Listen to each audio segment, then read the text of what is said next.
Oh, that's it? I'm using the clock back there. You good? You good? You ready? Yeah. All right. Hey everybody, thank you so much for coming. My name's Adam Franklin. I was a high school history teacher for 4 years before coming here to LDT. I specifically love teaching through discussion and debate. And I'm Dakin. I'm a science documentary filmmaker, and I love to argue with people. Okay, so we are Belief. So before we get started, I want you guys to take a few seconds to read the following tweet. Pretty nice. So Lisa was actually a former student of mine. And this was AP US History, no less, so a great student.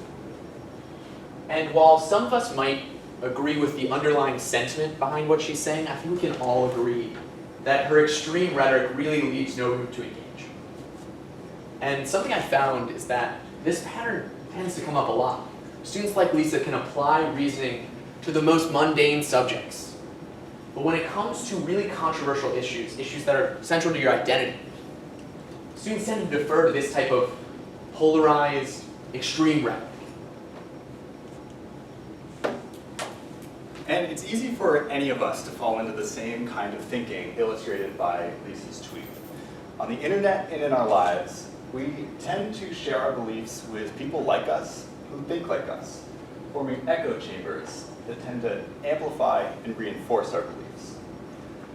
When we do encounter someone with a different viewpoint, it's hard to have a meaningful conversation. Arguments, particularly around political issues, usually don't go well. This has led to increasing polarization, political gridlock, and an erosion of common trust. And if we follow down this path long enough, eventually it could lead to civil war. We are moving in this direction. Polarization in this country has reached a point where people don't just have different values, but we perceive different realities about the world we live in. Take climate change. Your political affiliation is extremely relevant to what you might think about a seemingly objective scientific finding like what is the observable impact of human activity on global warming. Politics seeps into all sorts of other kinds of issues like what is the impact of immigration on the economy, or how much profit do corporations make. And as you can see from this Pew Research survey, the gap between the two parties is getting wider. So you might ask yourself, if it's so important to reason about these subjects, we should probably figure out where it's being taught in schools. And coming right from the front lines, it tends to fall into the two following realms. You assign an essay on a given topic you expect students to think about, or you facilitate a classroom debate and discussion. Now, the problem with both of these solutions is that the format tends to take precedent over the function. In an essay, students like Lisa are so good at writing what I want to hear. That means they're not actually reasoning on their own. They're thinking in a way of what is the teacher looking for. In the same sense, in a classroom debate, students are saying, what are their peers going to think is smart? What is the teacher going to think is smart?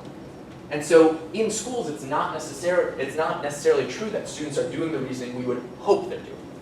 Additionally, that means they're taking their cues from places like traditional media and social media. And both of these are beholden to the same problems, where students are only looking for resources that are within their own echo chambers. Those resources themselves are victims of motivated reasoning and social desirability. And when we do try to teach it, it doesn't always go right. This is one of my favorite examples that my advisor showed me, where a middle school teacher in Rialto, California, assigned a project where students had to determine if the Holocaust happened or not. It's conceivably an okay topic to teach this through, but what ended up happening is that 30 students left thinking the Holocaust didn't happen. And that's really problematic. It became this huge deal. Now, I think there were definitely problems with framing the resources that were introduced, making sure the teacher knew how to scaffold students' understanding of evaluating credibility. But what I'm scared of is that the outcome of something like this is that we shouldn't teach this in schools. It's too dangerous. And that's the exact opposite of what we do. If it's so important to learn about how to think about these issues, we're asking, how can we improve conversations about controversial topics among people who hold different views? And that's where we believe our solution belief map comes into play. So our project was inspired by Deanna Kuhn's developmental model of critical thinking. And she basically describes a progression in our ability to think critically about information. Level 1 is the realist. This is someone who will believe anything you tell them. For the realist, there is no difference between what you are told and what is. Level 2 is the absolutist, who can differentiate between true and false, but it stops there. Things are either true or false, and there's little room for understanding alternative viewpoints or being flexible with your opinion. And I think the absolutist mindset is reflective of much of our political discourse today. Level 3 is the multiplist, who relinquishes the idea of certainty itself. Nothing is certain, nobody knows anything for sure. Therefore, everyone is equally entitled to their own opinions. The problem with the multiplist perspective is it leads to disengagement. Because if everybody is equally right, what's the point? Level 4 is the evaluative stage. For an evaluative thinker, assertions are judgments that can be evaluated and compared. Everybody has their own opinion, but some opinions are better than others, and they must be weighed accordingly. This evaluative stage is what we're after with our project. So another core component of belief map is this concept of engaging with difference. This is something that's really come to the fore of education. And for the most part, it's been proven to both have personal learning benefits on top of societal benefits. And specifically with our project, we're focusing on the engaging with difference within the classroom, but we think it's a difference that tends to be overlooked. A lot of times, solutions are focused on bringing together students that are different from a socioeconomic background or a racial or ethnic difference, but at the same time, those differences don't come to the fore of the conversations themselves. We think it's really important that when you bring different people together, that they actually discuss their different beliefs and they pour into them. And that's why we're really focusing on engaging with ideological difference in some capacity. And so as far as what our solution is geared towards, we've decided to focus on high school and first-year college students. In my work with Stanford History Education Group's Civic Online Reasoning Project, we've learned that high school students consume information across all medium, but they also are plagued by a sort of overconfidence in their ability to evaluate that information, which is understandable seeing as they grew up in these platforms. But at the same time, if breaking out of your echo chamber is a meaningful goal, something Dakin and I have learned in projects throughout the years that people genuinely don't want to do this thing. It's not something that's seen as enjoyable. In fact, it's comfortable to stay in our echo chambers. And so with that in mind, we didn't recognize the need for having a sort of captive audience to build in these solutions. And if this is a skill we think will help society, high school is the perfect place. On top of that, this is the age where a lot of these students are developing their identity with respect to these big questions. And so we think it's the perfect place to start. So now Dakin's going to take you through what our solution looks like. So this is belief map. And it begins with a new way of expressing belief about a causal claim. So let's take antioxidants. I want all of you to think for a second. What is your belief about the health impacts of antioxidants? What do you think?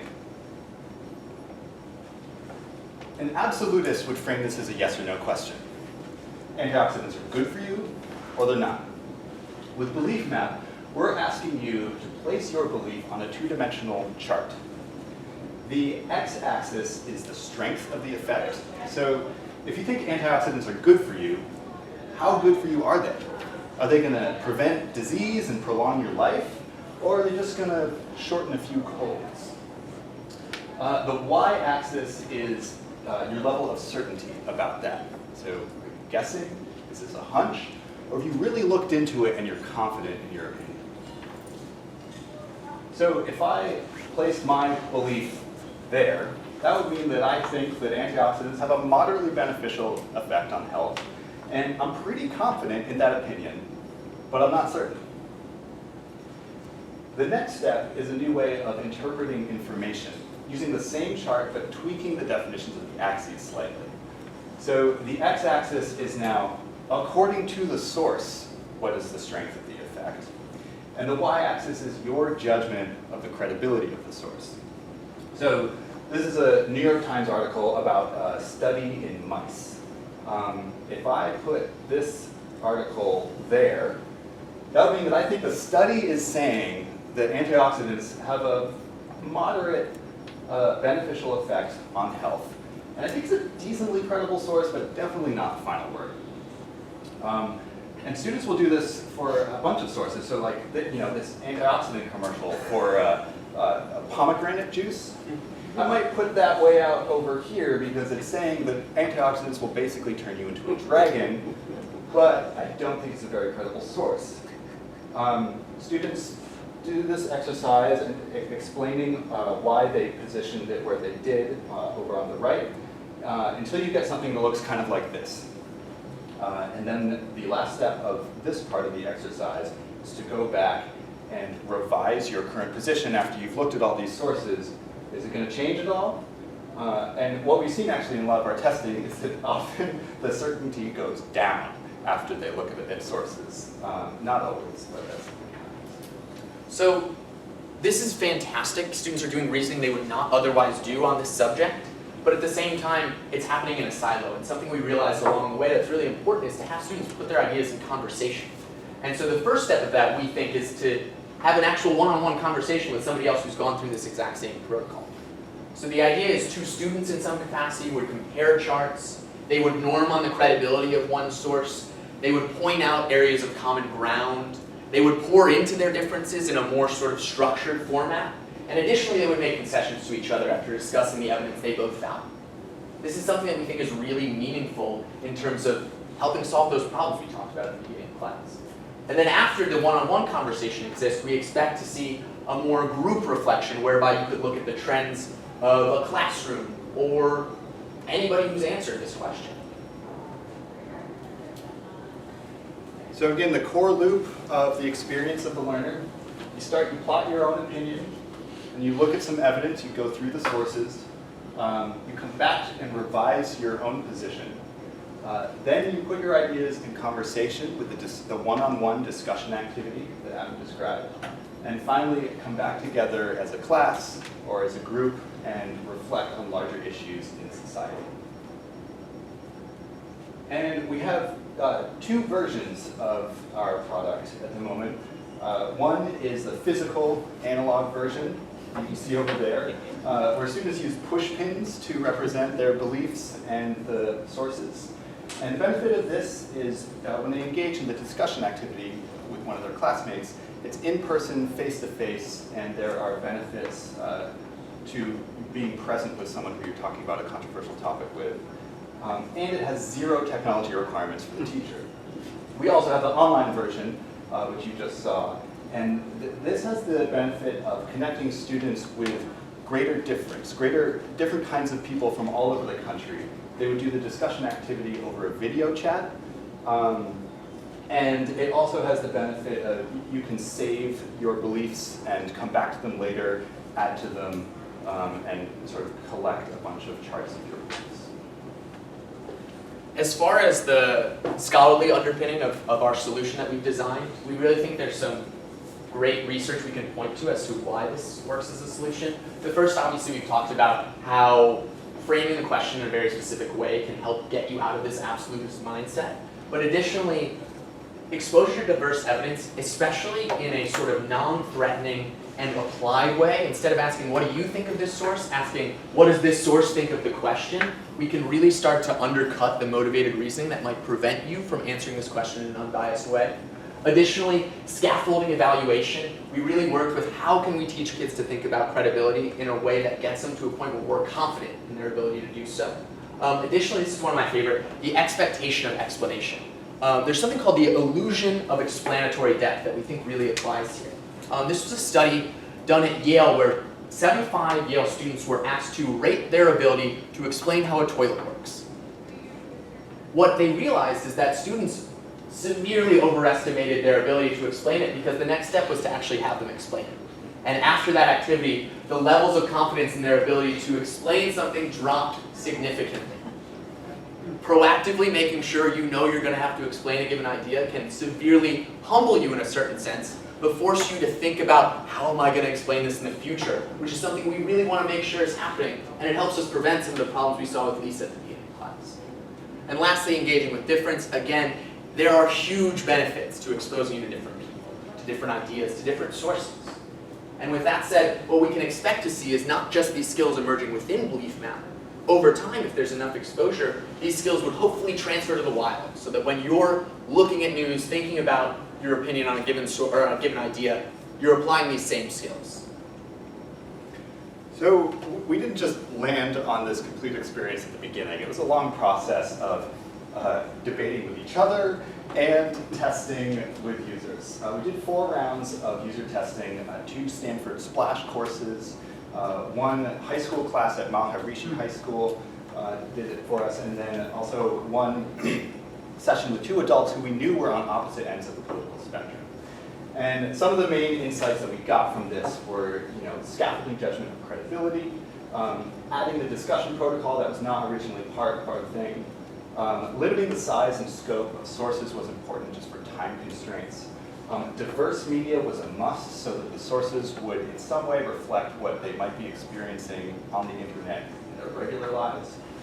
Choice of topics was important. People wanted to choose topics relevant to them.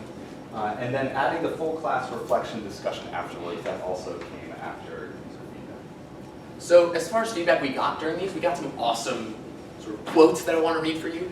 In the analysis section, students said there was a lot of evidence I would not have seen. A teacher, the one at Maharishi High School, said this type of learning is really valuable. On the discussion section, something for society, I can understand your position more. We were not very different on a lot of things. These are the realizations we really want to see happen if it's going to help us get to that end goal of reducing polarization and gridlock in society. And as far as competition that already exists, there are a lot of groups that deal with how to scaffold understanding of critical thinking with regarding to evaluating credibility on the internet. On the other side, there are a lot of groups dedicated to having students engage with difference on a daily basis, but we really think that Belief Map proposes a great solution to sort of merge the two, whereby we're helping scaffold your understanding of evaluating credibility, but you're doing it in a way where you're also engaging with difference with other students. So looking forward, we need to do more prototyping. We also need to build the functional online platform so that we can test this out, the discussion activity, with remote users over the video chat platform. And actually, mismatch.org has already expressed interest in partnering with us to facilitate this round of prototyping. Then we would develop a robust set of modules, and we actually think this could be a potential revenue stream.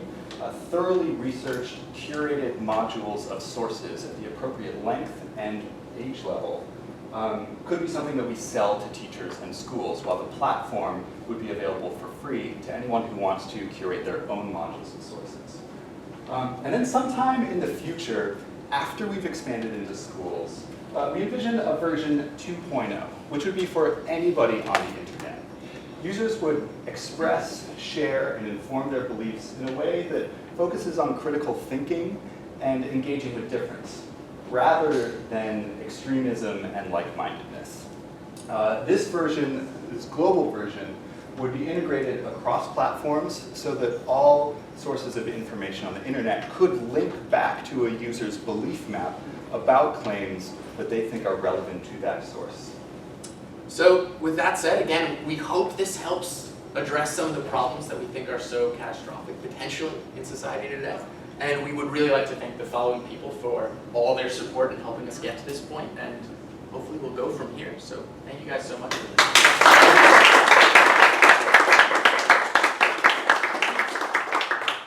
So now we're going to open up the floor for any questions, concerns, remarks, advice you have for us. Yes, please.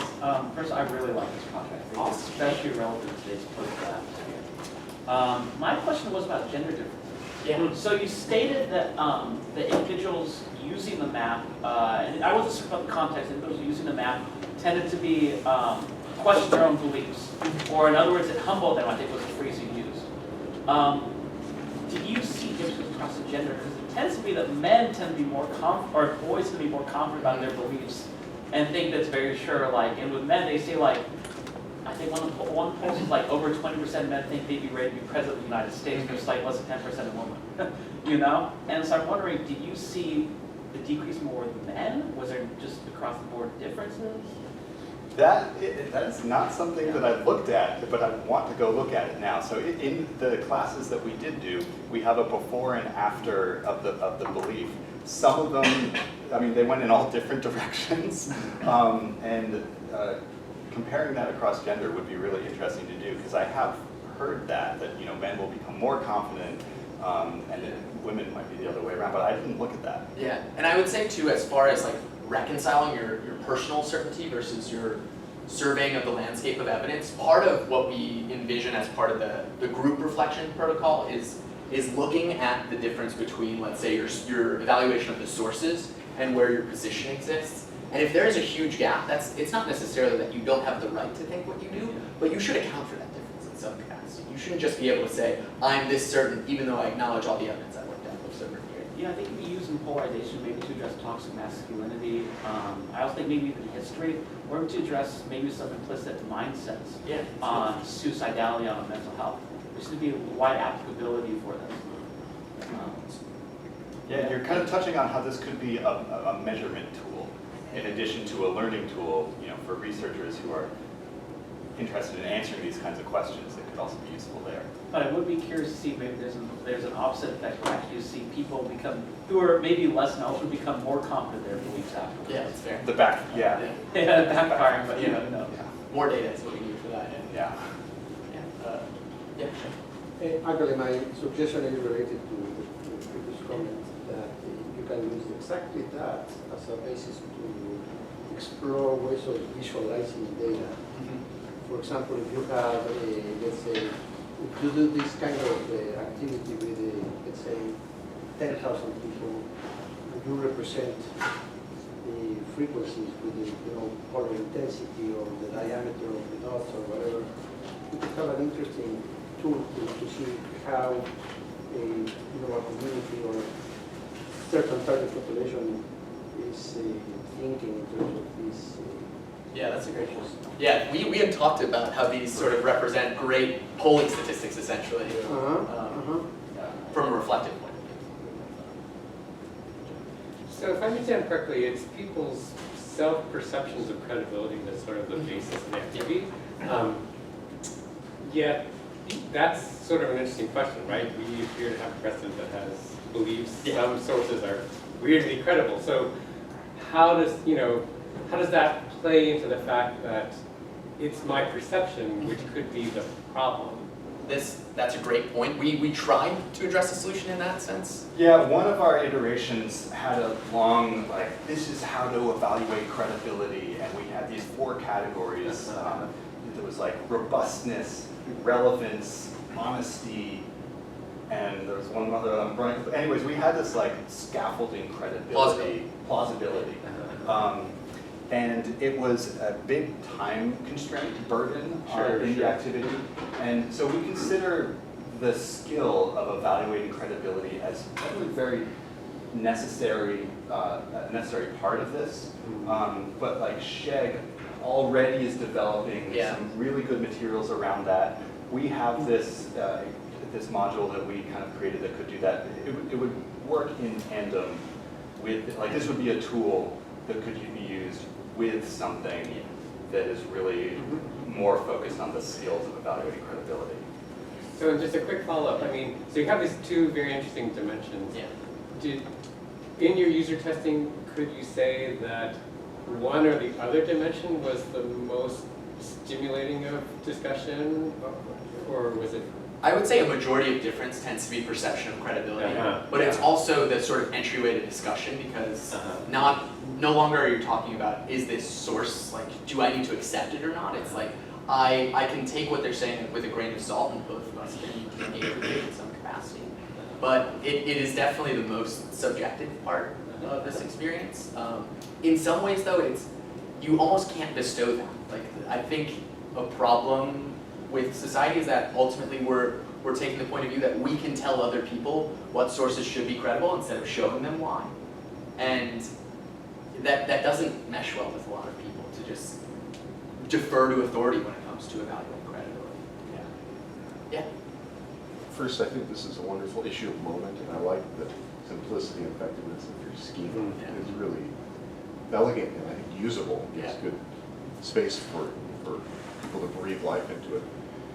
My question is, this seems mainly cognitive and reflective, and yet the tweet you put up initially seems very affect-laden.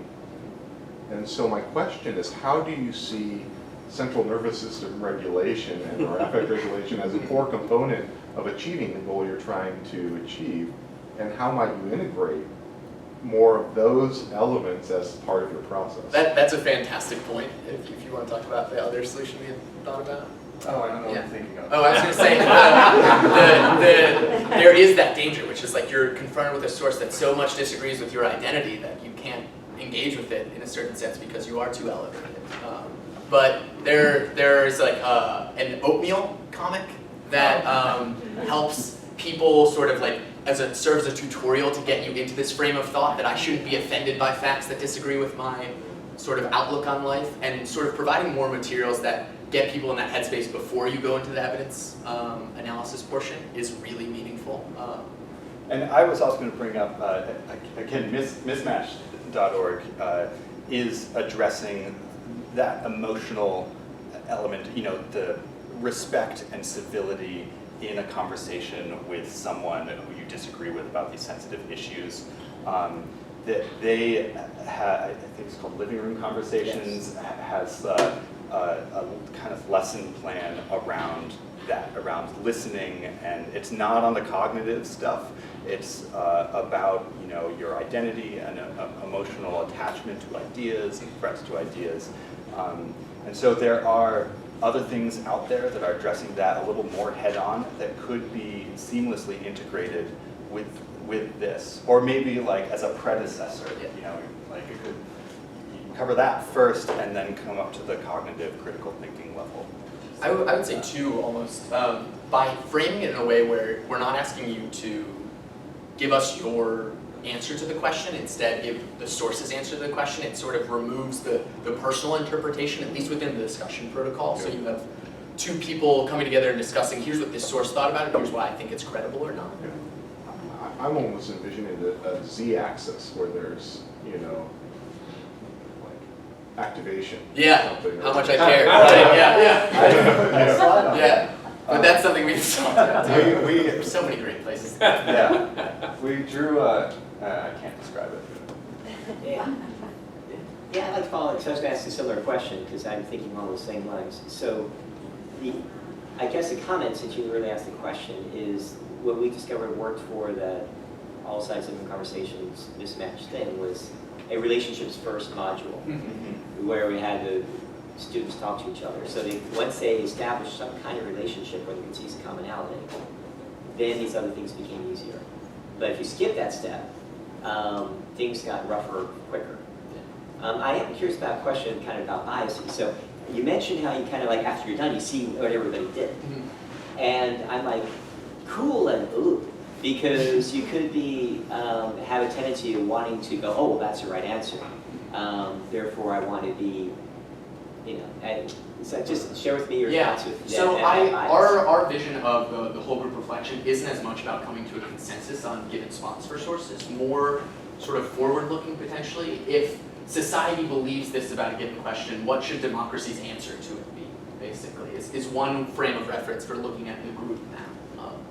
Yeah, but a little bit. Yeah. Yeah, so Yeah. it's interesting. So if we're trying to teach people that they can have their own opinions and understanding where they are, take it to where you suggested is like the activist temptation, but maybe not the right learning temptation, direction, where you want to, society may think it's a great idea to segregate schools, but you might disagree. Yeah. And understanding that and respecting that on your own is valuable in and of itself.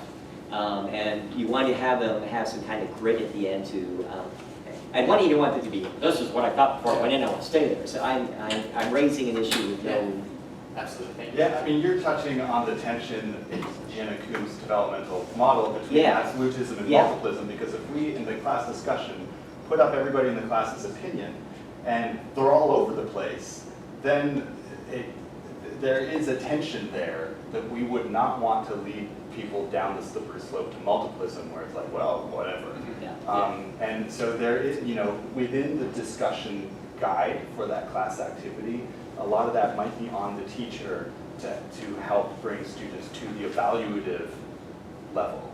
Yeah. But it's tricky, yeah. I think we have time for 1 or 2 more questions. We're both pointing I'll at go. Yeah. This is a different kind of question, coming back into it. So the attempt to teach critical thinking is the holy grail. And the challenge is not getting people to do it while you're looking. It's to do it when you look away. And so a great example of this was there was a statistics course, and they taught, how you're supposed to think. And then after the course was over, they set it up so that a survey, a pollster called up and said, what do you think about the rookie jinx? Which is a statistical fallacy. And everybody says, oh yeah, they should never put the rookies on the cover of Sports Illustrated. So imagine I want to find out whether your thing worked. And I'm going to call people up and sort of say, what do you think about gluten? How many hours of your instruction will it take so that they will give the right answer? I would say conservative estimate. Years. Years? I mean, it's 6 hours, 2 modules. two modules. Two modules. Two modules, and we can get them to the point where they ask you the question. They say, you know what, I don't think it's a yes or no question. I'm this % certain, this %. Two modules. Strength of the fact. Yeah, no quote me. Well, hey, now we have a question that we can try to answer. Yeah, it's about the Questions. Yes. My name is just 2 points. One is I really think you guys are onto something. I think it would make an amazing user research tool. Like the process and approach. I just got through doing user research across 6 countries around the world, and I think there's something really powerful in the trending. Where does this trend after you look at all of this evidence, right? And then I would love for you to be ambitious and maybe go work with Trump and his cabinet. Just a point. Send them a module. Yeah, Two. help save this country. How many hours you need? They'll get TV sources. Okay, well, I think we have to call it there to set up for the next group, but thank you guys so much.